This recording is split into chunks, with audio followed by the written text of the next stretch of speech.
Hi, I'm Simon with AppliancePartsPros.com. Today we're going to show you how to repair your appliance. Are you ready? Remember, anytime you work on your appliance, make sure it's unplugged or the circuit breakers are off so there's no chance of electrocution. In this video, we'll show you how to replace the water filter in the Frigidaire refrigerator. It's going to be a very easy repair. Should only take a couple of minutes to show you how to do it. When you open up the package, you're going to get a new water filter. The water filter is mounted in the upper right corner in the fresh food compartment. It filters out unwanted particles and minerals from the water. The water filter should be replaced in accordance with the manufacturer's specifications. To get to the part, we need to open the fresh food door. I would suggest that you put a towel underneath of the water filter, because you may have quite a few drops of water. Then I'm going to press the filter in to release it. Alright, carefully pull it out.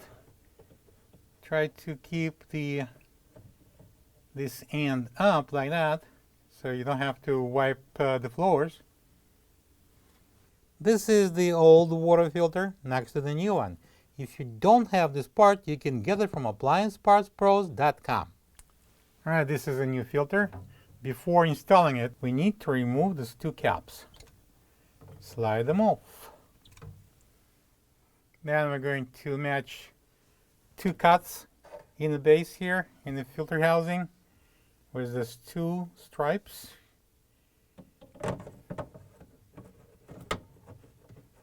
Slide it in and press it in. And we can take the towel off. And now we can close the door.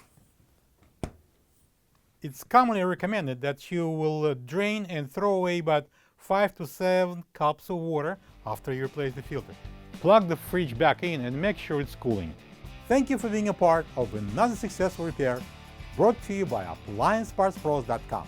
For any of your future appliance repair projects, please check out our other videos available on our site, on Facebook, on YouTube, and on Instagram.